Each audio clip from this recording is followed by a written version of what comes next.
¿Qué necesitamos? Necesitamos una visión de política pública, que es lo que insisto y coincido, no existe una visión de política pública. Y hay que empezar por preguntarse qué se quiere del sistema penal, qué se quiere del sistema de justicia penal. ¿Cómo respondemos a esa pregunta? ¿Se quiere un castigo? Bueno, evidentemente estamos hablando, al hablar de justicia penal, estamos hablando de castigo, pero ese castigo, ¿qué debe procurar? Debe procurar venganza, porque en muchas visiones sociales, y tenemos que tener esto presente, eso existe. Cuando tenemos propuestas electorales que logran existir gracias a plantear la pena de muerte como una alternativa y encontramos que esas propuestas electorales tienen un impacto real en los votos, bueno, pues entonces lo que estamos viendo es que hay un grupo de la sociedad que de verdad cree que el Estado tendría que tener una visión de venganza, que desde luego creo que nosotros quienes estamos haciendo política pública deberíamos combatir. Se busca acaso sufrimiento, se busca que sufran las personas que han cometido una conducta fuera de lo que se espera. Me parece una vez más que no es la ruta que tendríamos que seguir. Se busca la exclusión. Tenemos un sistema penal que todavía tiene de verdad pintas lombrosianas. O sea, hay espacios del sistema de justicia penal, genuinamente, donde el estudio de criminalidad pues es casi, yo diría, hasta medieval, ¿no? A ver, ¿qué tan peligroso eres tú? ¿Qué tan peligrosa es esta persona? Yo creo que es algo que tendríamos que haber, de lo que tendríamos que haber evolucionado hace ya mucho tiempo, y sin embargo hoy sigue presente esa visión que yo insisto, me parece, tiene ahí un dejo lombrosiano. Lo que creo que tendríamos que buscar como política pública es la disuasión de la comisión de esas conductas que consideramos son, y que en democracia nos ponemos de acuerdo, estas son las conductas nocivas a la sociedad. Entonces lo que queremos es evitar que esas conductas se presenten, y la disuasión está desde luego vinculada con políticas de prevención. Esto lo perdemos de vista constantemente los legisladores, las legisladoras. Yo recuerdo apenas hace muy poquito una discusión donde estábamos con un tema de pornografía infantil. Y entonces decían, la producción de pornografía infantil debe estar igual de penada ver una película con pornografía infantil que reproducirla, que distribuirla, que venderla. Entonces, claro, suena muy popular. Insisto, cuando vamos a este tipo de temas que son tan sensibles, entonces, bueno, pero es que ¿quién va a estar en desacuerdo con subirle la pena a ver pornografía infantil?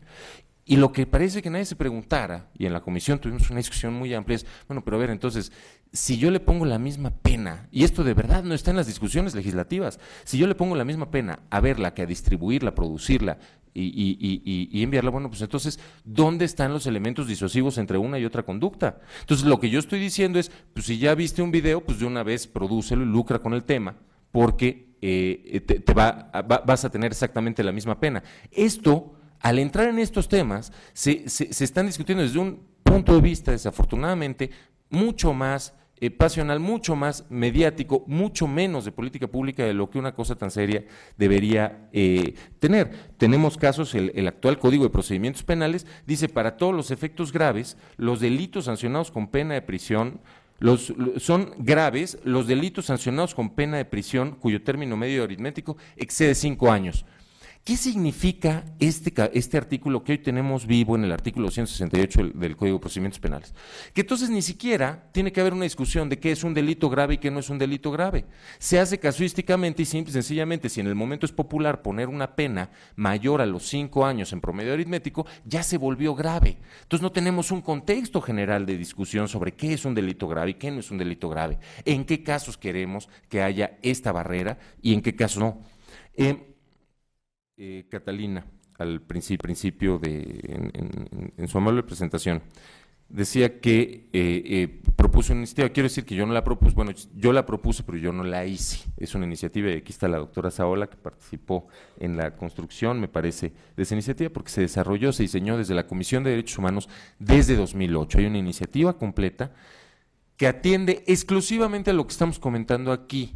Y cuando digo exclusivamente es porque es una iniciativa acotada y limitada en ese sentido. No es una iniciativa que atienda todo lo que tendría que atender la reforma constitucional de hace 2 años, que desde luego es fundamental que se avance y que se consolide, y que yo también ahí coincido otra vez con el doctor García Ramírez, no se ve claro para cuando han pasado 2 años y todavía estamos en todos los estados muy atrasados con eso, por un tema que sí tiene que ver con que la reforma constitucional se plantea, se impulsa desde el Ejecutivo, pero no se le da suficiencia presupuestaria en absolutamente ningún caso. Y esto es un problema real, no es una queja, no es un lloriqueo, es la verdad. Cuando nos enfrentamos a de dónde vamos a sacar los recursos para instaurar, para instrumentar toda la reforma, bueno, pues sí nos encontramos con una limitante muy importante, en particular tomar en cuenta que los estados no podemos definir nuestro presupuesto con base en nuestros ingresos. Si así fuera, pues no existiría la solidaridad del Pacto Federal. Pero, mientras tanto, dadas estas situaciones,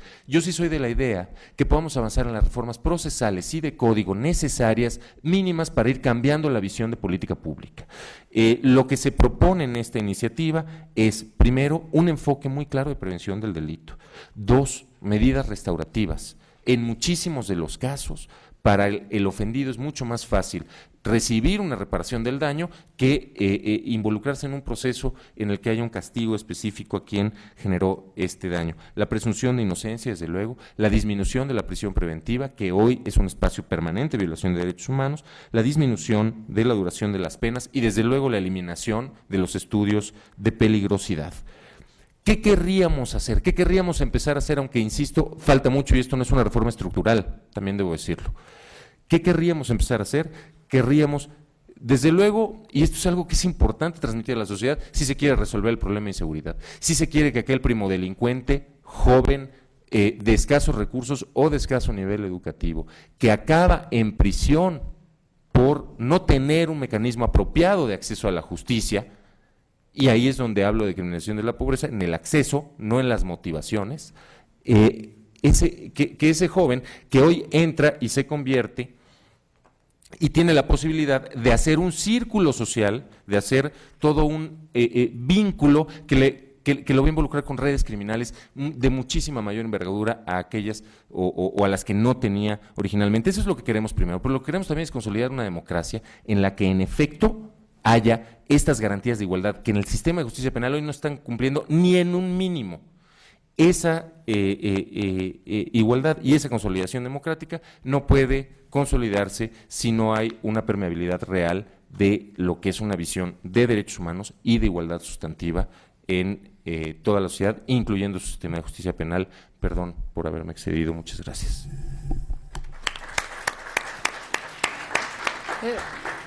Muy bien, muchas gracias.